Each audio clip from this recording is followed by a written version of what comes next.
Bismillahirrahmanirrahim. Assalamualaikum warahmatullahi wabarakatuh.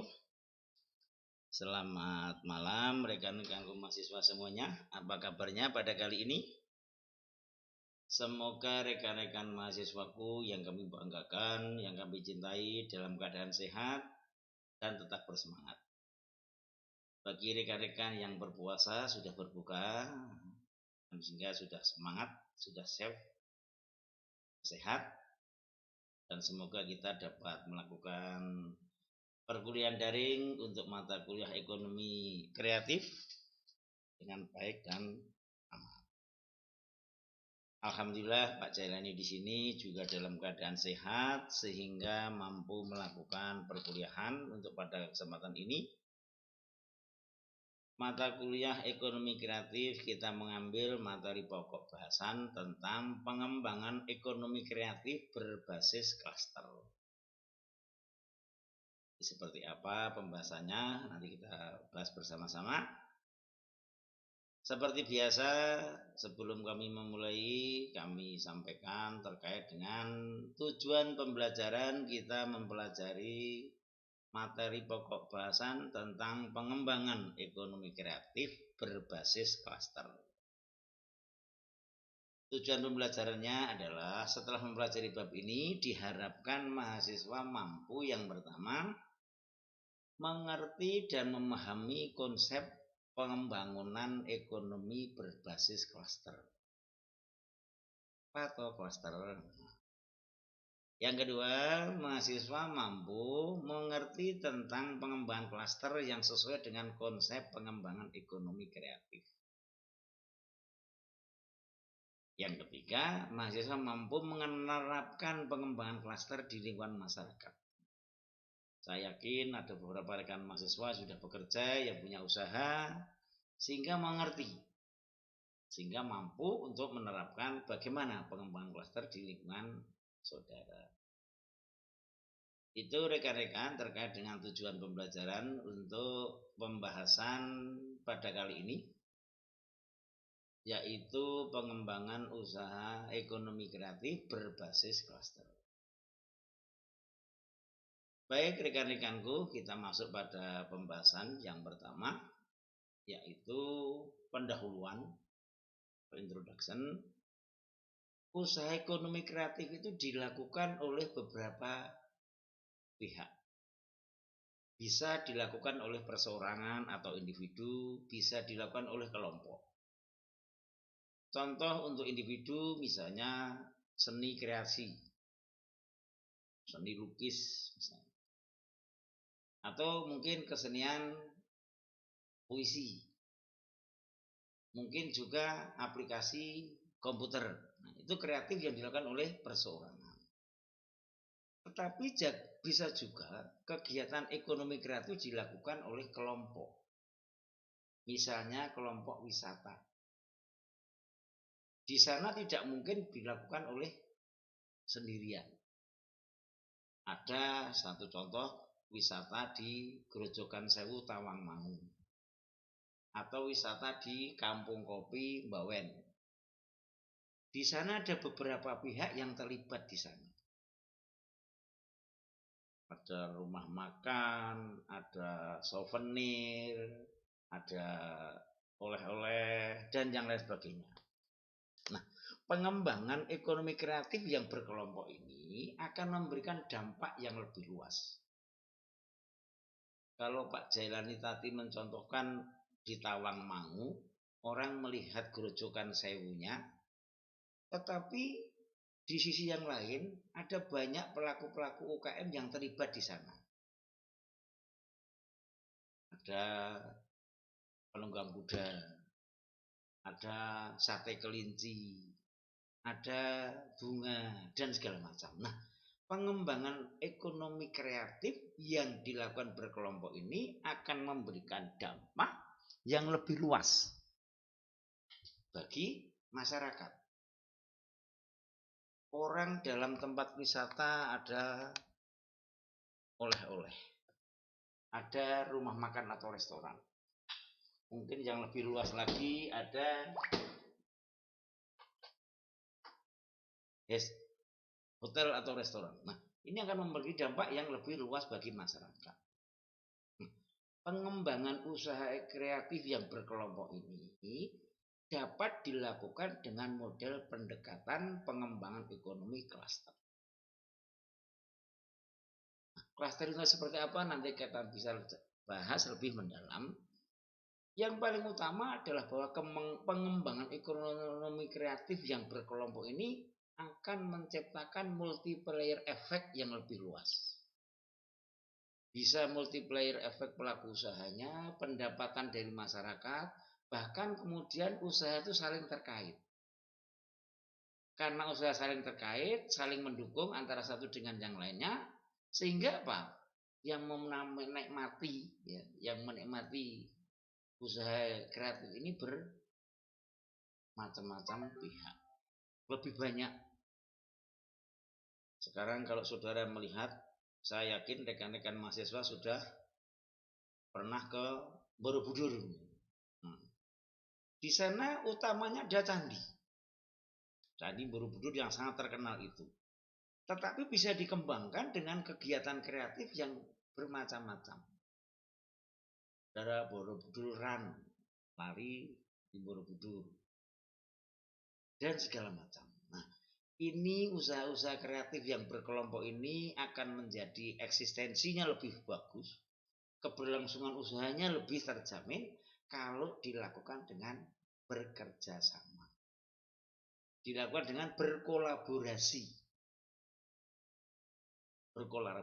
antar pelaku usaha. Tidak akan mungkin Candi Borobudur, tidak akan mungkin Grojogan Sewu di Tawangmangu berdiri sendiri. Mesti ada pihak-pihak yang terkait yang saling mendukung untuk suksesnya tempat wisata tersebut. Ada banyak sekali contoh-contoh, nanti di belakang akan kami berikan contoh-contoh pengembangan ekonomi kreatif yang berbasis klaster. Itu rekan-rekanku terkait dengan pendahuluan untuk kita berbicara tentang pengembangan ekonomi kreatif yang berbasis klaster, yang mana pengembangan ekonomi kreatif berbasis klaster itu akan menjamin keberlangsungan usaha, eksistensi usaha, maupun pengembangan usaha yang lebih luas, yang lebih maju. Itu ya rekan-rekan. Kita langsung bicara tentang bagaimana toh klaster itu. Ini saya berikan pendapat dua ahli ekonomi. Yang pertama Michael Porter, yang kedua adalah Anderson. Porter menyatakan bahwa klaster merupakan usaha yang berkonsentrasi secara geografis yang dikhususkan pada pemasok, penyedia layanan jasa, perusahaan yang terlibat, yang terkait, maupun lembaga-lembaga yang berkaitan. Nah, dari konsep definisi yang disampaikan Porter ini terkait dengan klaster, bisa dilihat dari pendahuluan yang Pak Jailani sampaikan tadi, bahwa kegiatan ekonomi yang berkelompok, yang punya komunitas, ini memang sesuai dikembangkan dengan model pengembangan klaster. Sedangkan Anderson lebih menekankan bahwa klaster sebagai proses kegiatan berikut aktor-aktor yang terlibat dan terkonsentrasi dalam wilayah geografis tertentu, membentuk jaringan usaha yang terkait untuk meningkatkan daya kompetisi bersama. Kalau Candi Borobudur hanya candinya saja, tidak adanya kegiatan usaha ekonomi, kegiatan usaha wisata yang terpadu di dalamnya, ya mungkin hanya orang melihat Candi Borobudur terus pergi balik. Begitu juga di Tawangmangu. Orang hanya melihat Grojogan Sewu, lihat airnya turun dari bukit, selesai pulang. Tetapi karena dikembangkan dengan konsep klaster, oh ada rumah makan atau restoran, orang makan di situ. Oh ada kuda, orang naik kuda sambil keliling-keliling ke pegunungan. Oh, ada souvenir, orang beli. Oh, ada bunga, orang beli bunga untuk ditanam di rumahnya. Nah, klaster kalau Pak Jalani mencontohkan, seperti kita melihat cara pengembangan klaster itu seperti kita melihat sebuah lagu. Rekan-rekan mahasiswa, kira-kira lagu yang paling in saat ini apa? Lagunya Dewa 19 atau lagunya siapa?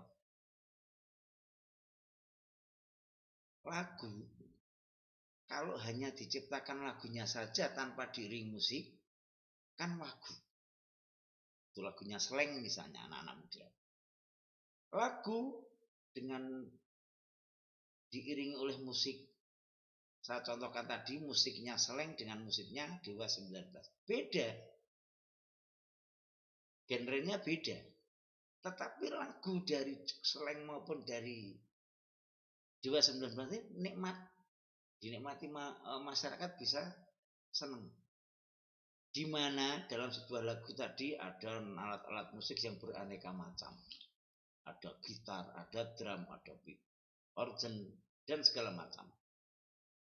Suaranya beda, tidak masalah. Tapi ketika di aransemen dengan sebuah lagu menjadi enak. Gitar pun berbeda-beda. Ada ritme, ada melodi, ada bass, tidak masalah.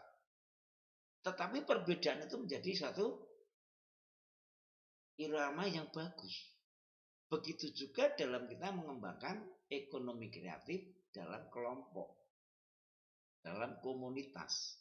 Berbeda-beda, tidak mungkin rumah makan disamakan dengan souvenir. Tidak mungkin hotel disamakan dengan bunga. Tidak mungkin musik atau hiburan sesinan tradisional disamakan dengan transportasi lokal, moda misalnya.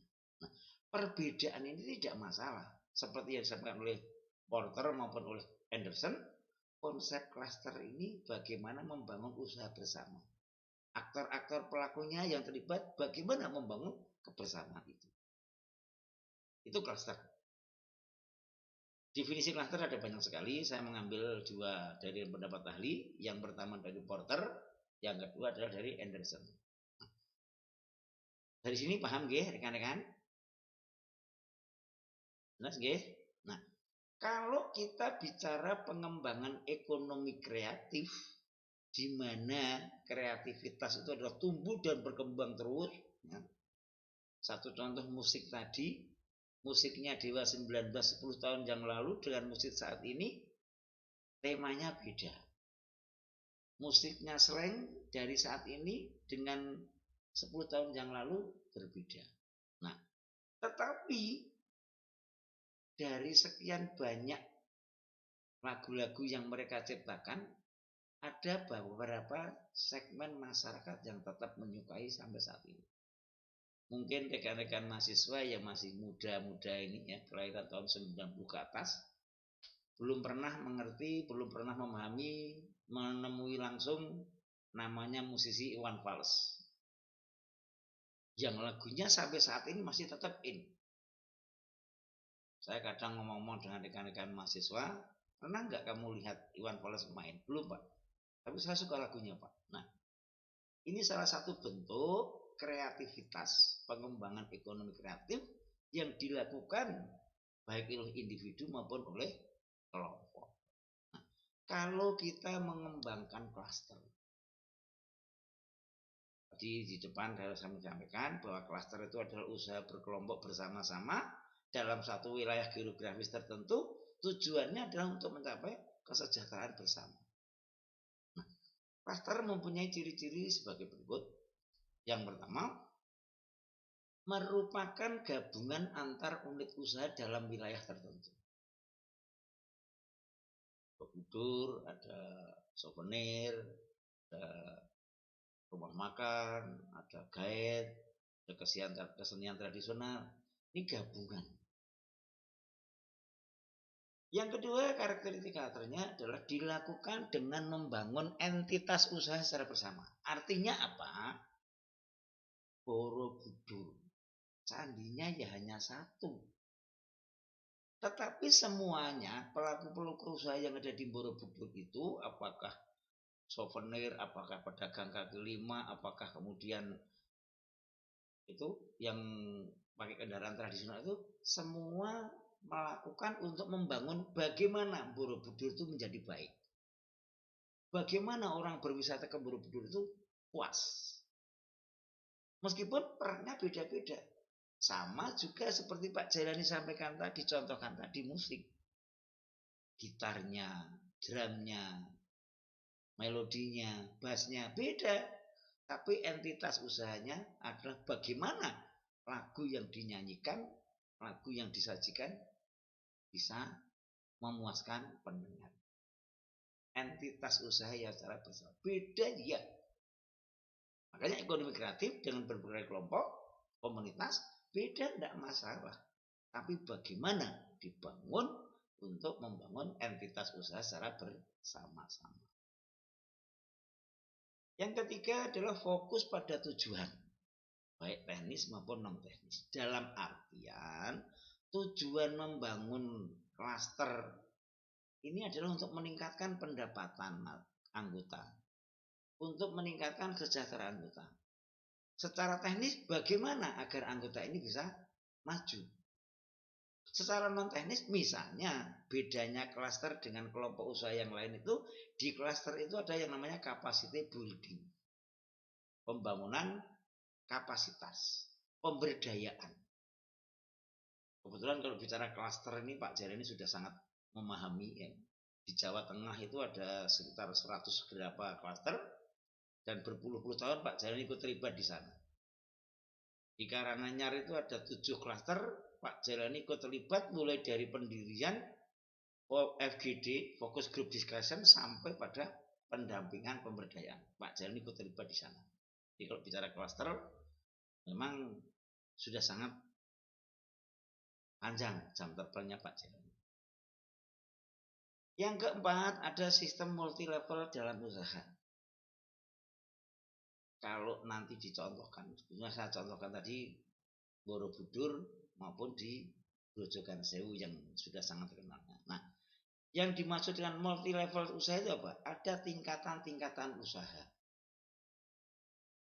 Dan tingkatan-tingkatan usaha itu apa? Bermacam-macam untuk mendukung tercapainya tujuan bersama.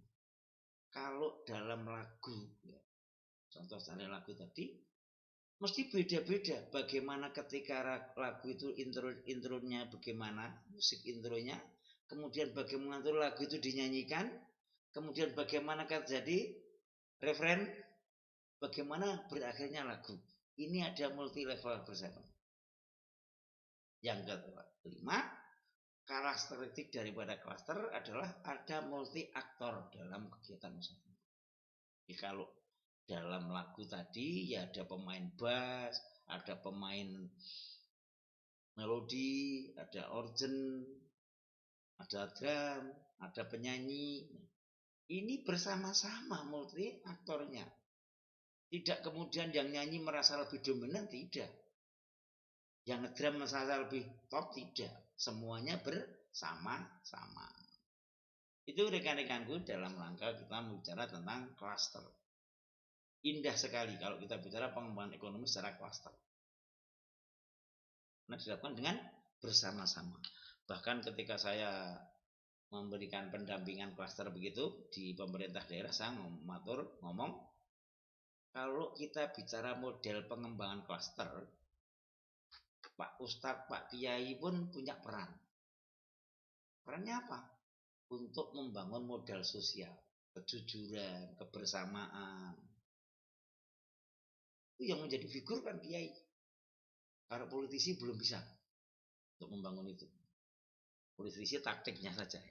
Nah, jadi klaster itu adalah membangun kegiatan usaha ekonomi secara keroyokan. Tapi keroyokannya harus harmonis. Karena apa? Kita terikat dengan tujuan daripada kegiatan klaster, baik tujuan teknis maupun tujuan non. Itu rekan-rekanku terkait dengan pemahaman, pengertian maupun terkait dengan ciri-ciri karakteristik tentang klaster. Monggo kami berikan waktu kalau seandainya ada yang ditanyakan, monggo.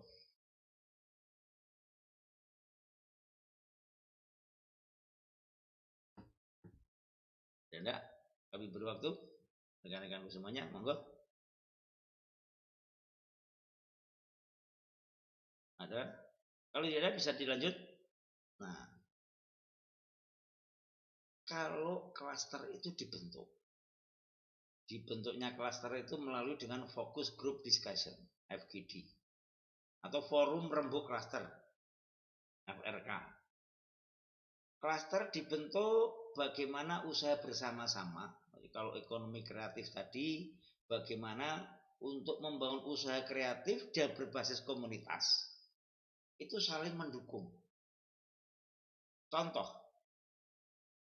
tadi saya contohkan lagunya Dewa 19 dan lagunya siapa tadi?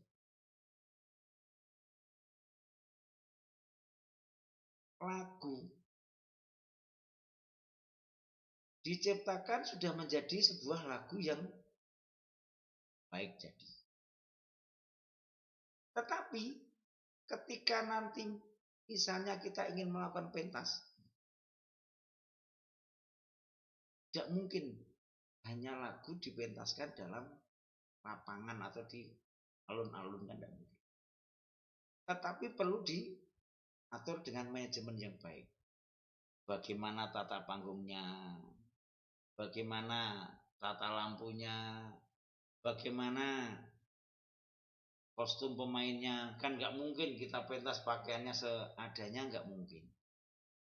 Setelah kamu dilakukan pentas, bagaimana sponsorshipnya, tiketnya bagaimana, security keamanannya. Nah, itu contoh sederhana kita mengelola sebuah pentas musik yang saya itu contohkan seperti kita mengelola klaster. Kalau lagu yang sudah baik, ingin suatu pentas, perlu dikelola dengan manajemen yang baik. Nah, pengelolaan klaster, saya contohkan lagi, dilakukan melalui manajemen klaster yang baik. Agar apa? Agar mampu menciptakan klaster yang mandiri. Kalau sebuah pentas lagunya baik, personelnya baik, dengan manajemen pentas yang baik, event organizer yang baik, IO-nya akan berhasil dengan baik. Begitu juga dengan klaster.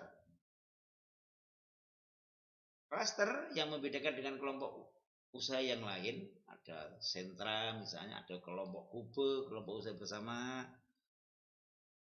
Yang membedakan adalah yang pertama, manajemen klaster meliputi satu, peningkatan kapasitas baik individu maupun kelompok. Lah ini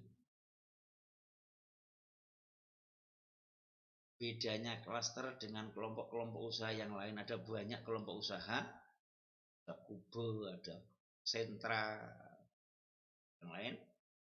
Di klaster, manajemen harus mampu meningkatkan kapasitas, baik kapasitas individu maupun kapasitas kelompok. Ada capacity building di sana. Kalau kapasitas individu bisa meningkat, kapasitas kelompok bisa meningkat, kita akan tahu posisi. Bagaimana ketika drum bermain, bagaimana ketika melodi harus mengiringi, bagaimana bass harus mengiringi sebuah lagu yang lagu itu menjadi merdu. Nah, manajemen klaster harus mampu meningkatkan kapasitas itu. Kalau kapasitas individu bisa menaik, kalau kapasitas kelompok bisa kompak, sehingga usaha itu bisa berjalan dengan baik. Kalau seandainya pengelola Candi Borobudur tidak berkoordinasi dengan baik dengan pelaku jasa wisata yang lain, apakah restorannya, apakah souvenirnya, atau pedagang kaki limanya, nanti yang adalah terjadi gesekan-gesekan. Muaranya nanti kepada wisatawan. Oh, tiba ke Borobudur, rumah makannya ngepruk harga. Oh, ternyata ke Borobudur yang jual souvenir tidak sesuai dengan yang dijanjikan. Itu manajemen yang pertama, yang paling penting di dalam klaster adalah meningkatkan kapasitas, baik kapasitas individu maupun kapasitas kelompok. Yang kedua, manajemen klaster adalah mengembangkan ekonomi dalam arti luas. Membangun klaster. Hakikatnya adalah untuk meningkatkan kesejahteraan, meningkatkan pendapatan daripada klaster. Nah, manajemen klaster harus mampu mengembangkan ekonomi dalam arti luas. Kalau Candi Borobudur, kalau wisata Grojogan Sewu yang sudah terkenal, orang mesti lihat ke situ. Tetapi bagaimana ketika Grojogan Sewu memberikan dampak bagi masyarakat sekitarnya? Yang jualan restoran bagus, yang jualan oleh-oleh berjalan dengan baik, yang berjualan khas, masakan khas di Tawamu juga jalan baik. Nah, artinya apa? Grojogan Sewu menjadi lebih banyak wisatawannya. Dengan banyak wisatawannya berarti pelaku-pelaku ekonomi jasa wisata yang lain juga kan menikmati hasilnya. Rumah makan karena yang datang berkunjung banyak, rumah makannya jadi ramai. Yang berkunjung banyak, souvenir gak laku. Yang berkunjung banyak, Grojogan Sewunya juga mendapat income yang lebih tinggi. Pengembangan ekonomi dalam arti luas. Dan yang ketiga, manajemen klaster adalah mampu menciptakan nilai tambah dan rantai nilai. Kalau Candi Borobudur jadi ramai, mestinya harusnya pelaku jasa wisata yang lain juga ikut menikmati. Kalau Grojogannya Sewu ramai, mestinya pelaku-pelaku usaha yang ada di situ juga ramai. Nilai tambah diciptakan dari jumlah wisatawan yang datang meningkat. Selain itu juga ada rantai nilai.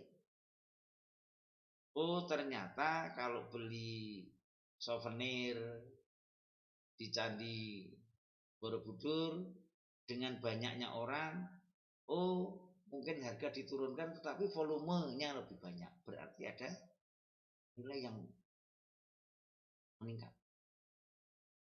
Rantai nilai dan nilai tambah ini menjadi kunci dalam pengembangan manajemen klaster. Dengan demikian, maju bersama, makmur bersama, bahagia bersama. Itu konsep daripada klaster. Kenapa? Bareng-bareng. Anda bisa melihat di mana ada wisata-wisata yang besar, di situ mesti pelaku-pelaku yang lain saling mendukung. Kalau seandainya wisata yang besar kemudian pelaku yang lain halang-halangi atau menghambat atau membangun citra yang tidak baik, ini perlu diselesaikan. Itu rekan-rekanku terkait dengan manajemen klaster. Nah, manajemen klaster diperlukan karena untuk apa? Karena untuk membangun ekonomi yang lebih maju. Sekarang, bagaimana klaster itu dikembangkan dalam pengembangan ekonomi kreatif? Kalau ekonomi kreatif saya sampaikan tadi, bisa individu, bisa kelompok. Pak Jalani sudah memberikan contoh gambaran bagaimana mengembangkan sistem usaha klaster. Seperti kita menganalisis sebuah lagu tadi, lagunya Dewa 19.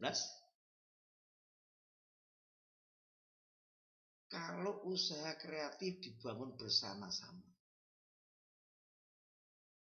akan mempunyai dampak yang lebih luas dibandingkan ketika usaha kreatif itu dibangun sendirian. Mungkin rekan-rekan sudah ada yang tahu atau dengar, di Tawangmangu itu ada usaha kreatif namanya Getuk Tek yang punya Pak Edi Susanto, terkenalnya dengan Edi Blangkon. Dia mengembangkan usaha getuk berbahan baku dari singkong, tetapi menjadikan usaha-usaha yang lain bergerak. Petaninya yang menanam singkong jadi makmur. Singkong yang dulunya hanya di bawah 1.000, sekarang sekilonya sudah 1.500 sampai 2.000. Di sana ada pedagang karena dia memproduksi getuk dengan beraneka ragam kreativitasnya, rasanya beraneka macam. Ada pedagang-pedagang, ada showroom ataupun minimarket yang menjual. Nah, kreativitas dari Pak Edi tadi yang mulanya hanya membuat itu berkembang jadi bermacam-macam. Pengembangan usaha ekonomi kreatif berbasis klaster akan memungkinkan usaha itu menjadi lebih luas.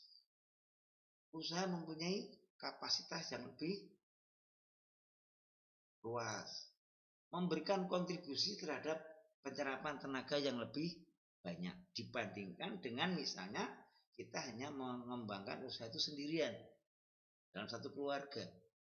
Dengan bermacam-macam, beraneka ragam, itu menjadi lebih mudah. Nah, pengembangan usaha kreatif yang berbasis klaster tadi, bagaimana membangun aliansi dengan berbagai sektor.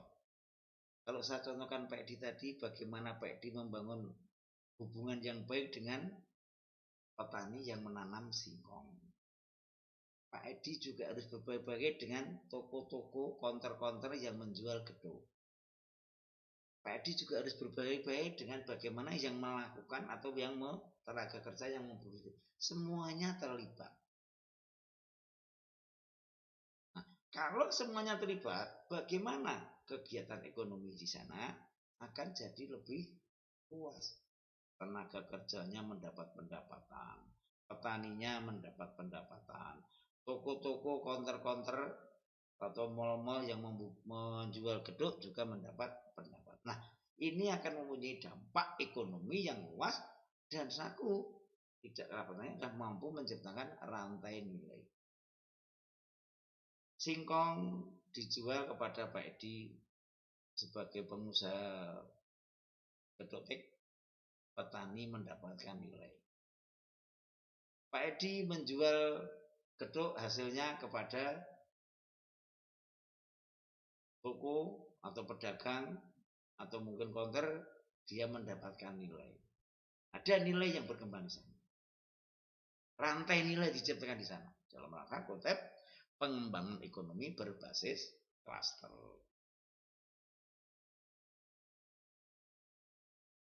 Ini contoh-contoh sederhana. Jadi ini contoh betul. Jadi tidak Pak Jelani ngarang. Contoh-contoh usaha pengembangan ekonomi kreatif berbasis klaster ada banyak sebetulnya. Ini saya berikan 4. Kebetulan 4-4-nya ini Pak Jelani pernah terlibat di dalamnya. Yang pertama, pengolahan susu sapi perah dengan pengembangan produk jadi bermacam-macam. Susu hasil peternak susu, membangun suatu kelompok usaha begitu, klaster begitu, tidak hanya dijual kepada toko-toko atau mungkin warung-warung menjual susu segar, tetapi diolah. Pertimbangannya apa? Susu sapi yang melimpah banyak itu bisa diolah dengan berbagai produk. Nah, berbagai produk tadi akan menciptakan nilai rantai di sana. Harga petani kepada pengepul susu terjamin. Kemudian diproduksi dengan barang-barang produk hasil olahan susu baru mempunyai pangsa pasar yang lebih luas. Dengan pangsa pasar pengembangan yang lebih luas, tenaga kerja yang terserap juga meningkat. Dengan tenaga kerja yang meningkat, pendapatan juga meningkat. Kemudian yang kedua adalah pengolahan wortel. Ini kebetulan yang di Tawangmangu, Pak Jalani juga ikut mendampingi jadi konsultan pendampingnya. Wortel di petani dikumpulkan kemudian diolah menjadi berbagai produk. Ada sekitar 13 produk. Yang menarik adalah kalau dulu sebelum kita dampingi, wortel yang kecil-kecil itu hanya untuk makan kelinci, untuk makan kambing ternak.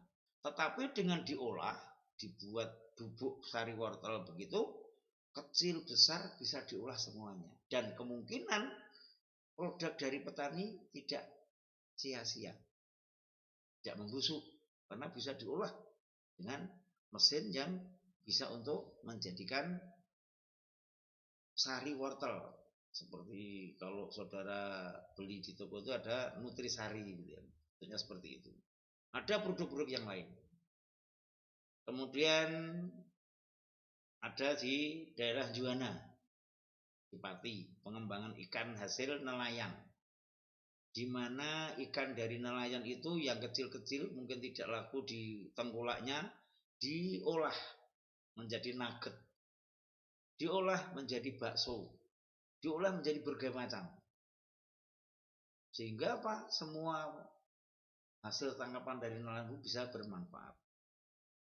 Dan yang keempat, pengembangan buah jambu mete di Wonogiri, di mana di Wonogiri terkenal dengan daerah yang tandus, panas. Ternyata ditanami mete itu bagus. Nah, hasil daripada mete, jambu metenya itu bisa dikembangkan dengan ibu-ibu yang ada di sana, kelompok-kelompok dengan berbagai macam produk. Itu rekan-rekan contoh-contoh nyata real dari pengembangan ekonomi kreatif berbasis klaster. Nanti kalau sekiranya ada teman-teman yang menginginkan kunjungan ke tempat-tempat yang Pak Jalani sampaikan, Pak Jalani bisa ngantar. Tapi jangan sendiri-sendiri, artinya berkelompok begitu ya. Baik, terima kasih. Itu terkait dengan pembahasan kita pada kali ini, yaitu pengembangan ekonomi kreatif berbasis klaster. Sebagai penutup perlu kami sampaikan bahwa pengembangan ekonomi kreatif itu sangat banyak. Dan pendekatan klaster adalah membangun kebersamaan, membangun sinergisitas, kolaborasi antar pelaku usaha. Usaha-usaha ekonomi kreatif yang dilakukan individu-individu bisa digabung, yang saling terkait, yang saling melengkapi. Gunanya apa? Untuk meningkatkan kapasitas ekonomi. Kalau kapasitas ekonomi meningkat, keberlangsungan usaha relatif lebih terjamin. Itu rekan-rekanku terkait dengan perkuliahan pada kali ini. Seperti biasa, setiap akhir pembahasan materi kami berikan evaluasi dan berdiskusi untuk bisa dikerjakan oleh rekan-rekan semuanya, tetapi tidaklah dikumpulkan. Demikian rekan-rekan mahasiswaku semuanya, kami ucapkan banyak terima kasih atas perhatian dan kebersamaan. Kami mohon maaf apabila dalam penyampaian banyak kekurangan, banyak kesalahan. Akhir kata kami akhiri. Sebelumnya kami ucapkan selamat menyongsong Idul Fitri bagi yang merayakan. Pak Jalani secara khusus mohon maaf apabila dalam kita berkolaborasi, kita berkomunikasi secara daring ini banyak kekurangan, banyak salahnya Pak Jalani. Kami mohon maaf. Akhir kata kami akhiri. Assalamualaikum warahmatullahi wabarakatuh. Terima kasih.